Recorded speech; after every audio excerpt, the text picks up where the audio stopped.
Hello student, स्वागत है आपका तनु क्लासेस 8 को में। तो कैसे हैं आप लोग? उम्मीद करता हूं आप लोग ठीक ही होंगे और स्वस्थ होंगे। तो आज साइकोलॉजी के तीसरा चैप्टर यानी जीवन की चुनौतियों का सामना का सेकंड वीडियो लेकर के आए हैं और इस वीडियो में चैप्टर का पूरा थ्योरी कंप्लीट कर लेंगे। अगर आप फर्स्ट वीडियो नहीं देखे हैं तो प्लीज़ पहले फर्स्ट वीडियो को भी देख लें इस चैप्टर का। इससे क्या होगा कि आपका जो थ्योरी है ये चैप्टर से रिलेटेड पूरा थ्योरी कंप्लीट हो जाएगा। तो चलिए ध्यान से देखिए और ध्यान से सुनिए। तो सबसे पहले आपको समझना है कि सामान्य अनुकूलन संरक्षण यानी जिसको गैस कहते हैं, गैस या रसोई घर वाला गैस नहीं हो जाएगा, यहाँ गैस का फुल फॉर्म क्या हो जाएगा? General adaptation syndrome. ये क्या चीज होता है? देखिए, दबाव लंबे समय तक रहने पर शरीर पर कंथा घटित होता है। शैले ने इसका अध्ययन किया। ये शैले कौन है भाई? शैले एक मनोवैज्ञानिक है जो मनोविज्ञान का अध्ययन करते हैं, साइकोलॉजी का अध्ययन करते हैं। शैले ने इसका अध्ययन किया और सभी में समान प्रतिरूप वाली शारीरिक अनुक्रियाएं पाई, जिन्हें उन्होंने क्या नाम दिया? गैस का नाम दिया। और उनके अनुसार गैस के 3 चरण होते हैं। किनके अनुसार 3 चरण होते हैं? शैले के अनुसार गैस के कितने चरण होते हैं? 3 चरण होते हैं। पहला चरण है सचेत प्रक्रिया, दूसरा चरण है प्रतिरोध, तीसरा चरण है परिश्रांति। ठीक है, ये तीसरा 3 चरण है किसका? गैस का। और गैस क्या चीज होता है वो आप समझ गए। उम्मीद करता हूं आपको समझ में आ गया होगा कि गैस क्या चीज होता है। ठीक है, तो आगे बढ़ते हैं। आगे आपको पढ़ना है कि मन तंत्रिका यानी मनस्तंत्रिका प्रतिरक्षा विज्ञान यानी इसको क्या कहते हैं? Psycho neuro immunology. Psycho neuro immunology, इसको थोड़ा सा पढ़िए बढ़िया से। साइको न्यूरो इम्यूनोलॉजी ये क्या चीज होता है? मनस्तंत्रिका प्रतिरक्षा विज्ञान। विज्ञान के इस शाखा में मन, मस्तिष्क तथा प्रतिरक्षक तंत्र पर दबाव के प्रभाव का अध्ययन किया जाता है। ये क्या है?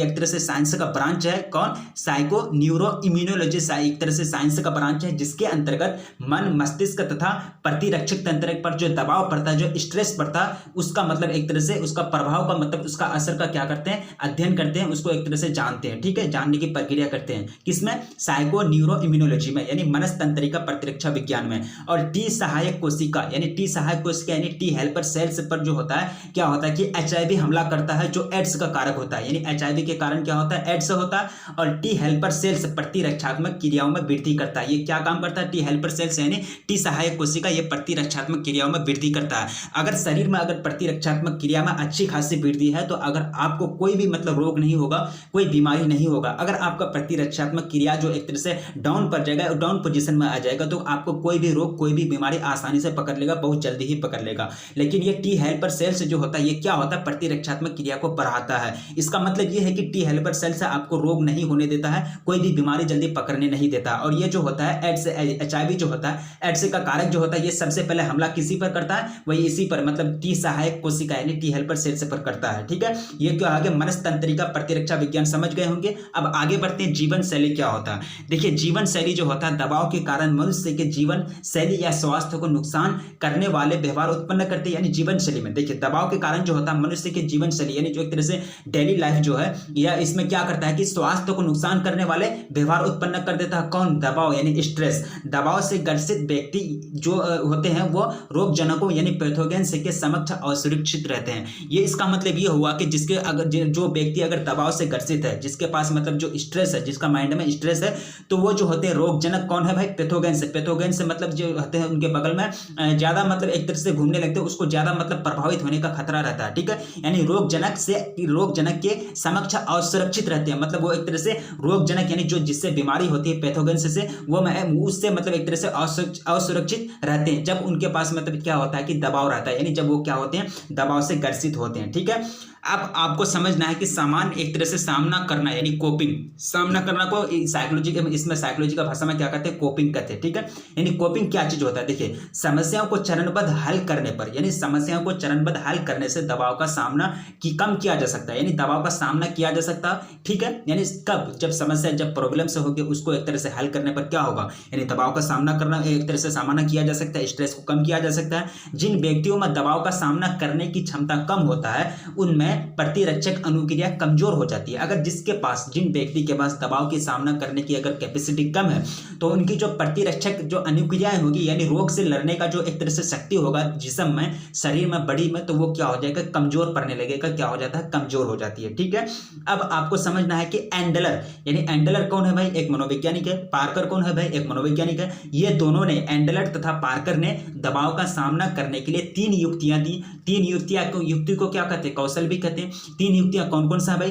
कृत्य अभिविन्यस्त युक्ति, संवेग परिहार, ये लास्ट में अभिविन्यस्त युक्ति यानी कृत्य अभिविन्यस्त युक्ति, संवेग अभिविन्यस्त युक्ति, परिहार अभिविन्यस्त युक्ति, ये 3 मतलब एक तरह से युक्तियां दी उन्होंने, मतलब कौशल दी। कौन? किन किन ने मिलकर? यानी एंडलर तथा पार्कर, ये दोनों ने मिलकर ये 3 युक्तियां दी। ठीक है, कोपिंग क्या चीज होता है और ये 3 युक्तियां कौन कौन दी? एंडलर तथा पार्कर ने।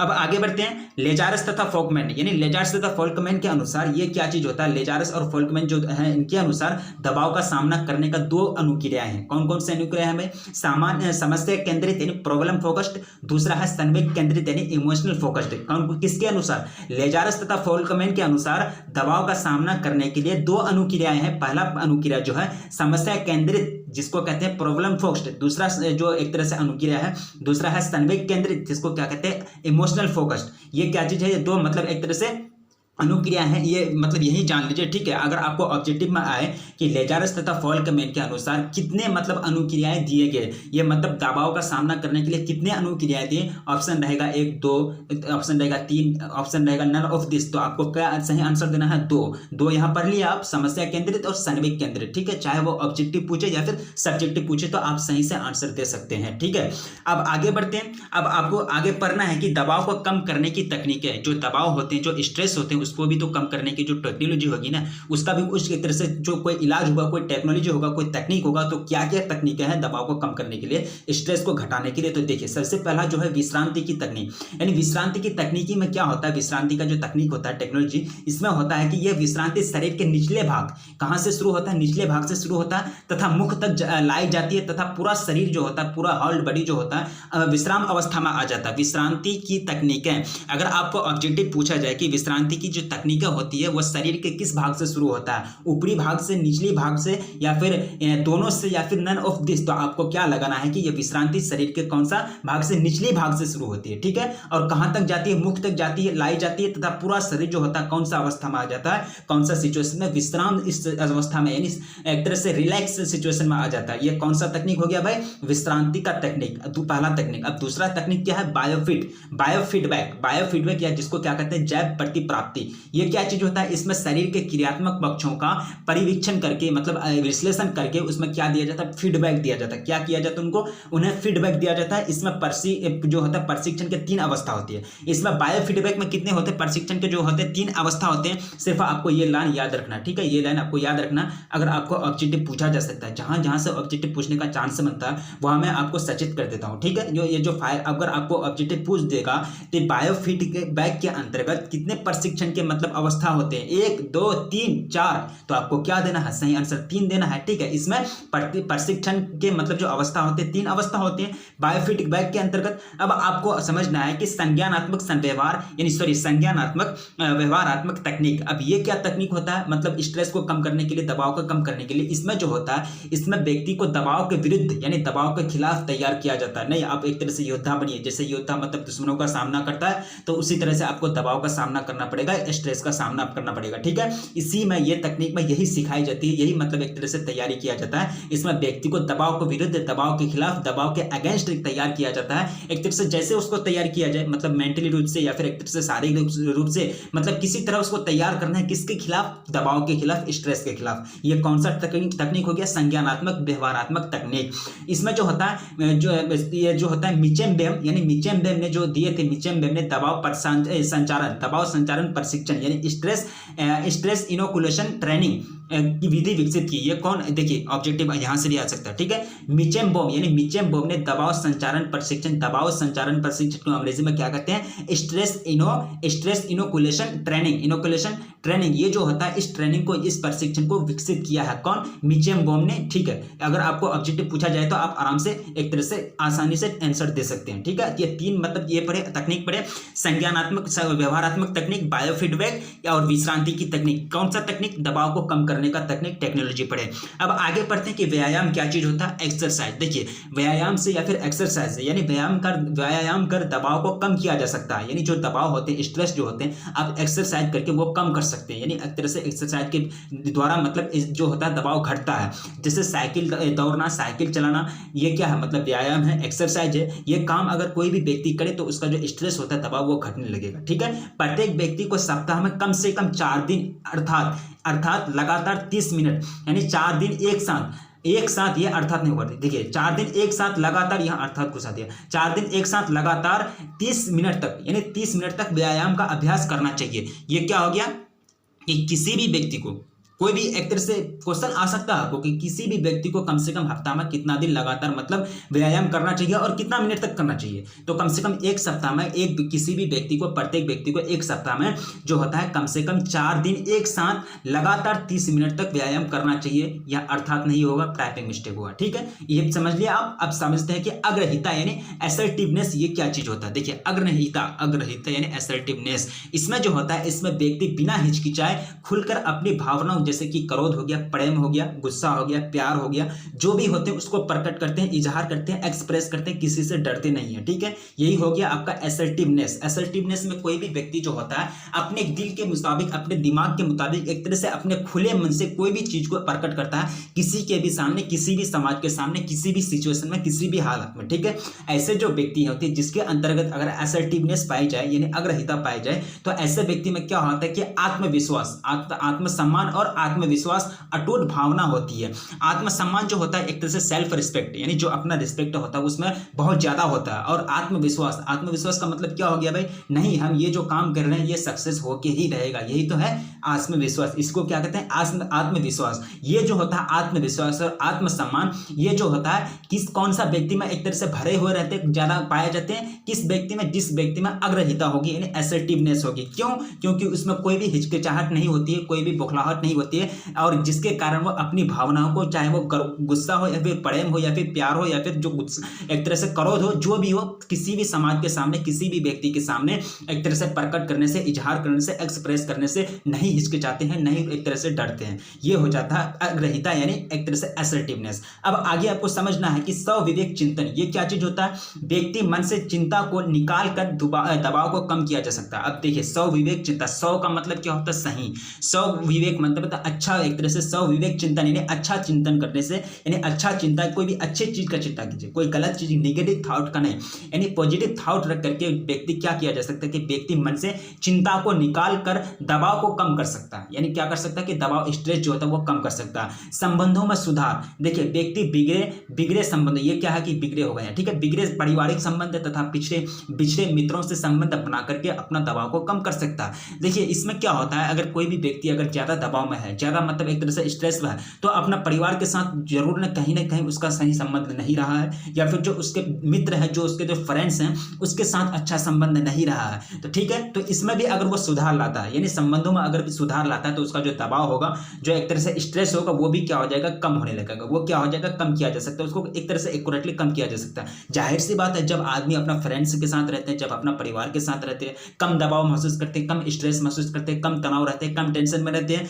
ठीक है, ये तो एक तरह से प्रैक्टिकली हम लोग अपने दैनिक जीवन में भी, डेली लाइफ में भी देखते हैं। अब आगे समझना है कि स्वयं की देखभाल यानी खुद की देखभाल करके, देखिए अपना भी देखभाल करना है। ये नहीं कि 2 दिन से 3-4 घंटा एकदम भूखे रह गए, कुछ खाए नहीं, अपना भी ख्याल रखना भाई। ऐसे थोड़ा ना होता है कि आपको जो दबाव आ गया, जो स्ट्रेस आ गया, वह अपने भी ख्याल नहीं रखे और भी बढ़ते जाएगा। अगर अपना ख्याल नहीं रखेंगे तो और भी वह स्ट्रेस बढ़ते जाएगा। वही बात आपको कह रहा है कि स्वयं की देखभाल यानी मनुष्य अपने स्वास्थ्य पर ध्यान देकर दबाव को मुक्त हो सकता है। यानी जो स्ट्रेस है, माइंड में जो दबाव है, जो स्ट्रेस है, वो अपने आप को एक तरह से फिट रखिए, अपने आप को खाइए पिए बढ़िया से, एक तरह से जो है दैनिक लाइफ में, यानी डेली लाइफ में जो वर्क करते हैं वो वर्क कीजिए, तो एक तरह से क्या हो सकता है कि दबाव मुक्त हो सकता है, यानी आप एक तरह से दबाव से छुटकारा पा सकते हैं। तथा संतुलित आहार यानी बैलेंस डाइट लेकर मनुष्य दबाव से छुटकारा पाएगा। ये सही बात है। अगर आप बैलेंस डाइट खाएंगे, अगर आप बढ़िया से जो होता है डेली लाइफ, जो एक तरह से सही जो फ्रूट होता है, जो सही एक तरह से जो डाइट होता है, वो अगर आप खाएंगे तो क्या होगा कि मनुष्य जो होता है दबाव से छुटकारा पा जाएगा। जाएगा।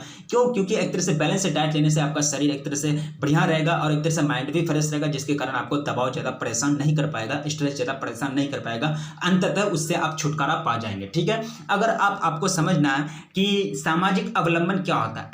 अवलंब का मतलब होता है सपोर्ट, तो आप खूब समझते हैं, सपोर्ट SUPPORT, सपोर्ट का मतलब होता है कि किसी को सपोर्ट करना, ये मीनिंग खूब समझते हैं। लेकिन अगर वही बात, वही एक तरह से वही शब्द अगर आपको हिंदी में बताया जाए तो आपको समझ में नहीं आती। उसका मतलब होता है हिंदी में अवलंब, यानी सपोर्ट, यानी सामाजिक अवलंब, यानी सोशल सपोर्ट क्या होता है। देखिए, सोशल सपोर्ट में व्यक्ति समाज में रहकर सामाजिक प्यार, यानी जो है समाज में प्यार दिए जाते हैं, प्रेम दिए जाते हैं, विश्वास तथा शांत पाकर व्यक्ति दबाव मुक्त हो सकता है। बहुत अच्छी बात है। अगर व्यक्ति अगर अपना समाज से दूर रहेगा, अपना एक तरह से समाज से पूरा दूर रहेगा तो क्या होगा, उसमें दबाव ज्यादा होगा। लेकिन अगर उसको समाज भी एक तरह से सपोर्ट करेगा, यानी सामाजिक अवलंब यानी सोशल सपोर्ट अगर पाएगा तो क्या होगा कि वो दबाव से मुक्त हो सकता है।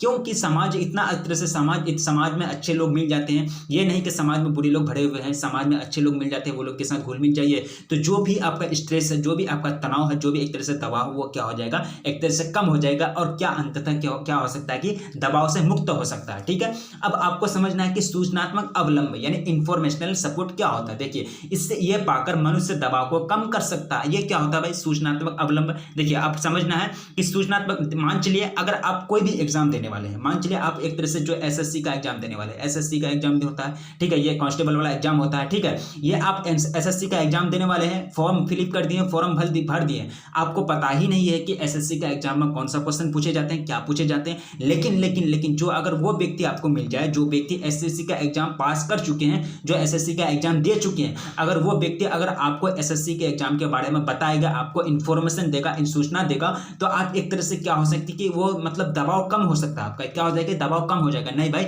जो मेरे पास दबाव था, जो स्ट्रेस था SSC को लेकर के, वो दबाव क्या हो जाएगा, टेंशन कम हो जाएगा। ठीक है, तो इस तरह से आदमी जो है सूचना पा करके यानी इन्फॉर्मेशन पा करके क्या होता है कि उसका दबाव को कम किया जा सकता है। यानी दबाव यानी सूचना पाकर मनुष्य दबाव कम कर सकता है। जिसके बारे में आप नहीं जानते हैं तो उसके बारे में सूचना प्राप्त कर लीजिए। जब तक आप उस बारे में नहीं जानेंगे किसी चीज के बारे में, तो उसके बारे में आपको कहीं ना कहीं दबाव झेलना पड़ेगा न। अगर उसके बारे में कोई सूचना मिल जाती है, इन्फॉर्मेशन मिल जाए, तो आपका दबाव कम हो गया। तो वही बात आपको यहाँ कह रहा है कि सूचनात्मक अवलंब यानी एक तरह से इंफॉर्मेशनल सपोर्ट पाकर मनुष्य दबाव को कम कर सकता है। अगर आप एक तरह से पा लिया, एक तरह से पूरा सूचना पा लिया, सही इन्फॉर्मेशन पा लिया, आपको दबाव हल्का सा भी स्ट्रेस महसूस नहीं होगा।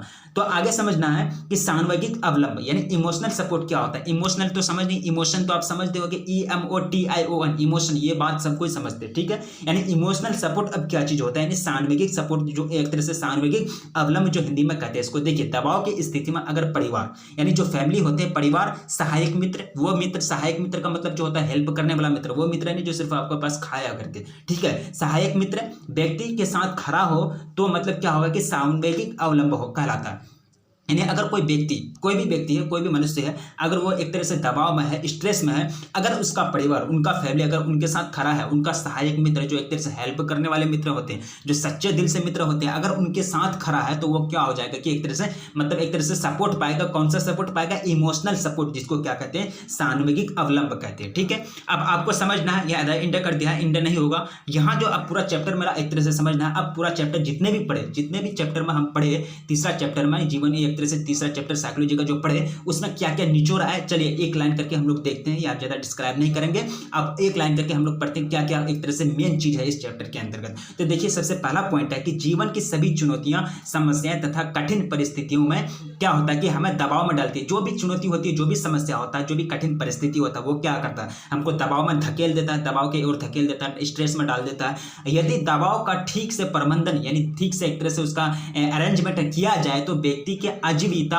की संभावना में वृद्धि हो जाती है। आजीविका की संभावना में क्या हो जाता है, वृद्धि हो जाता है। ऊर्जा प्रदान करते हैं, मानव जो होता है, मानव भाव प्रबंधन में वृद्धि होता है तथा निष्पादन को प्रभावित करते हैं। ठीक है, अगर दबाव का एक तरह से सही से प्रबंध किया जाए। तो तीसरा पॉइंट आपको कह रहा है कि उच्च दबाव अप्रीतिकर यानी उच्च जो दबाव होते हैं, हाई स्ट्रेस जो होते हैं, अप्रीतिकर प्रभाव उत्पन्न कर सकता है तथा हमारे खराब निष्पादन का कारण बन सकता है। अब चौथा पॉइंट आपको कह रहा है कि कम दबाव के कारण व्यक्ति उदासीन तथा निम्न प्रकार यानी निम्न प्रकार अभिप्रेरणा का अनुभव कर सकता है। ठीक है, यह मैंने आपको फर्स्ट वीडियो में पढ़ा दिया था कि कम दबाव के कारण व्यक्ति कैसा होता है। ठीक है, जिसके कारण वह कम दक्षता पूर्वक तथा धीमी गति से कार्य निष्पादन कर सकता है।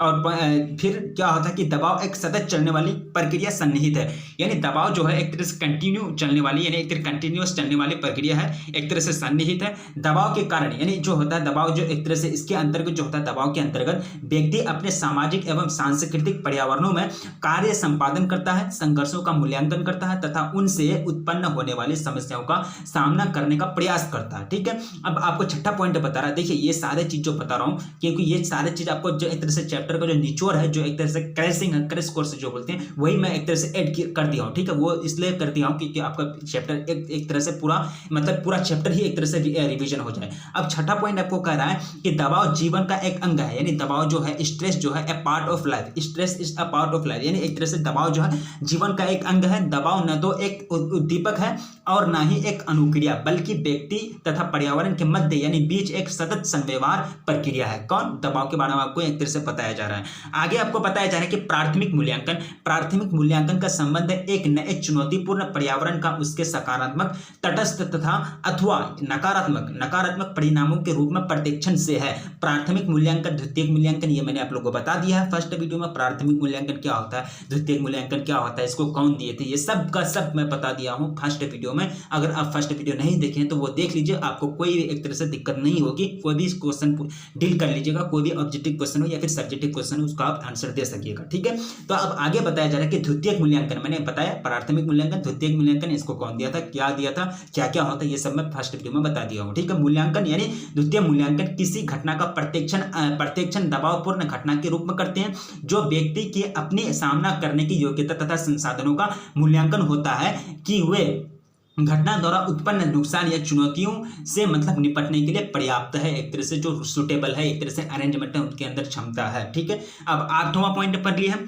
आगे बढ़ते हैं 9वां पॉइंट में। 9वां पॉइंट में हमको बताया जा रहा है कि प्राथमिक या द्वितीयक मूल्यांकन, दो मूल्यांकन होते हैं, प्राथमिक या द्वितीयक मूल्यांकन न केवल हमारे संज्ञानात्मक तथा व्यवहारपरक अनुक्रियाएं निर्धारित करता है, बल्कि बाह्य घटना जो भी एक्सटर्नल जो एक्सीडेंट होते हैं, फेनोमेना होते हैं, उसके प्रति हमारे सान्वेगिक यानी इमोशनली एवं शारीरिक क्रियात्मक, फिजिकली जो वर्क होता है, फिजिकली वर्क यानी शारीरिक क्रियात्मक अनुक्रियाओं को भी क्या करता है, निर्धारित करता है, उसका रेंज जो है फिक्स करता है, लिमिट उसको फिक्स करता है। अब हाइपोथैलेमस, ये जो है काफी इंपॉर्टेंट है, ये हाइपोथैलेमस को काफी बोर्ड में पूछा गया है। देखिए हाइपोथैलेमस दो पथों के माध्यम से क्रिया करता है। प्रथम पथ जो होता है इसके अंतर्गत स्वायत्त तंत्रिका तथा द्वितीय पथ के अंतर्गत जो होता है पीयूष या पिट्यूटरी ग्रंथि सम्मिलित होते हैं। ऑब्जेक्टिव के रूप में या फिर सब्जेक्टिव के रूप में ये क्वेश्चन कहीं ना कहीं पूछे ही जाते हैं बोर्ड एग्जाम में। ठीक है, चाहे वो ऑब्जेक्टिव के रूप में ऐसे पूछ सकते हैं कि हाइपोथैलेमस का जो सेकंड जो वे है यानी द्वितीय जो पथ है उसके अंतर्गत क्या चीज सम्मिलित होते हैं, या फिर आपको ऑप्शन दे देगा, 3 अदर ऑप्शन दे देगा, लास्ट ऑप्शन आपका दे देगा पीयूष या फिर पिट्यूटरी ग्रंथि। तो आपको सही आंसर क्या देना है, पीयूष या पिट्यूटरी ग्रंथि सम्मिलित होती है द्वितीय पथ में। किसका द्वितीय पथ में, हाइपोथैलेमस का द्वितीय पथ में। अगर आप थ्योरी कंप्लीट करके जाएंगे तभी तो आप आंसर दे सकते हैं, नहीं अगर कंप्लीट करेंगे तो फिर आप आंसर नहीं दे सकते हैं। ठीक है, इसलिए आप लोग थ्योरी कंप्लीट कीजिए। अब 11वां पॉइंट आपको बता रहा है कि दबाव के प्रति जो संवेगात्मक प्रतिक्रिया होती है उनमें नकारात्मक संवेग जैसे कि भय हो गया यानी डर, दुश्चिंता, उलझन, क्रोध यानी गुस्सा, अवसाद है, यहाँ तक कि नकार यानी नकार का मतलब क्या होगा कि अस्वीकार सम्मिलित है, यानी दबाव के प्रति संवेगात्मक प्रतिक्रिया के अंतर्गत यानी ये सब चीज सम्मिलित है।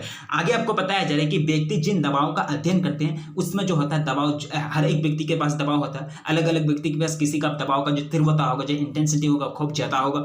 ये कोई जो होता है, कोई व्यक्ति खूब एक तरह से ज्यादा समय तक, ज्यादा टाइम तक दबाव झेलते रहता है, उसको अवधि में उसका अलग हो सकता है, जटिलता तथा भविष्य कथनीयता में भिन्न हो सकता है। यानी जो व्यक्ति होते हैं हर एक का दबाव मतलब बने हुए थोड़ा रहता है, किसी का दबाव हफ्ता दिन के लिए रहता है, किसी का दबाव 5 दिन के लिए, किसी का दबाव लाइफ टाइम के लिए, जो अवधि में भी अलग होता है, तीव्रता में भी अलग होता है, जटिलता तथा भविष्य कथनीयत यानी भविष्य तक बने रहेगा कि नहीं रहेगा, ये चीज में भी अलग होता है। हर एक व्यक्ति का दबाव अलग अलग प्रकार का होता है। ठीक है, यही बात आपको यहाँ बताया जा रहा है। अब आगे आपको बताया जा रहा है कि किसी व्यक्ति द्वारा दबाव का अनुभव करना उसके शारीरिक जो होता है शरीर क्रियात्मक बल पर निर्भर करता है, अर्थात खराब शारीरिक स्वास्थ्य और दुर्बल शारीरिक गठन वाले व्यक्ति अच्छे स्वास्थ्य एवं बल्कि शारीरिक गठन वाले व्यक्ति की अपेक्षा जो होते हैं दबाव के समक्ष अधिकतम असुरक्षित होंगे। ठीक है, ये आपको 13वां पॉइंट बता रहा है। 1 से लेकर 13 पॉइंट तक हम पूरा रिवीजन कर लिए तीसरा चैप्टर साइकोलॉजी का, एक तरह से जीवन की चुनौतियों का सामना। तो कैसा लगा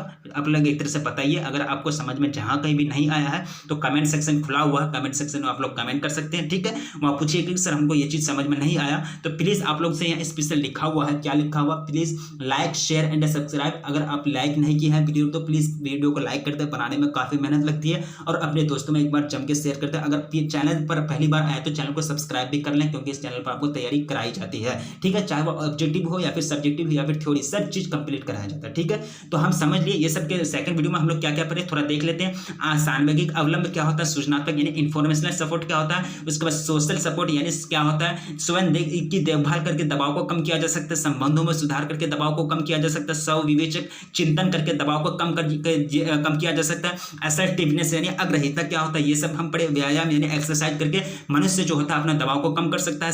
संज्ञानात्मक व्यवहार क्या होता है, 3 तकनीक पढ़े। कौन सा तकनीक, यानी दबाव को कम करने के लिए 3 तकनीक पढ़े। विश्रांति की तकनीक, बायोफीडबैक, संज्ञानात्मक व्यवहार तकनीक, व्यवहारात्मक तकनीक काफी इंपॉर्टेंट है। बोर्ड में पूछ दिया जाए कि इस दबाव के कम करने के तकनीकों का उल्लेख करें तो आपको ये सब लिखना है, ये सब एक तरह से ड्राइव करना है, इस सब के बारे में लिखना है पूरा डिटेल्स से। ठीक है, तो अब यहाँ पढ़े हम लोग पढ़ लिए। उसके बाद लेजारस और फॉल्कमैन के अनुसार 2 दबाव के जो सामना करने का 2 विधि है, 2 अनुक्रिया है, समस्या केंद्रित और संवेग केंद्रित यानी प्रॉब्लम फोकस्ड और इमोशनल फोकस्ड, ये सब हम पढ़े।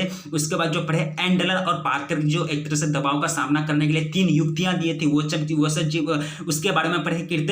कृत्य अभिविन्यस्त युक्ति, संवेग अभिविन्यस्त युक्ति, उसके बाद परिहार अभिविन्यस्त युक्ति। 3 युक्ति किसके अनुसार, एंडलर और पार्कर के अनुसार। अब उसके बाद कोपिंग क्या होता है, सामना करना यानी फेस करना, ये चीज क्या होता है, ये सब चीज पढ़े। जीवन शैली में दबाव के कारण क्या होता है, यानी स्वास्थ्य नुकसान होता है, व्यवहार में एक तरह से अलग चीज ही आता है, व्यवहार में बदलाव आ जाता है, ये सब चीज पढ़े। उसके बाद टी हेल्पर सेल्स जो होता है वो क्या चीज होता है, और टी हेल्पर सेल्स HIV पे जो होता है टी हेल्पर सेल्स में हमला करता है, जिसके कारण क्या हो जाता है, एड्स हो जाता है। उसके बाद साइको न्यूरो इम्यूनोलॉजी क्या चीज होता है, यानी मनस्तंत्र का प्रतिरक्षा विज्ञान क्या होता है, ये सब चीज पढ़े। उसके बाद सचेत प्रतिक्रिया, प्रतिरोध, परिश्रांति, ये 3 चरण है गैस के, जिसका गैस का फुल फॉर्म क्या है, जनरल एडेप्टेशन सिंड्रोम। ये कौन दिए थे, शैल्य साहब ने, काफी इंपॉर्टेंट है। ठीक है, तो हम सेकंड वीडियो में ये सब चीज हम कवर किए। ठीक है, तो पूरा चैप्टर आज पूरा इंड हो गया, थ्योरी कंप्लीट हो गया तीसरा चैप्टर का साइकोलॉजी का।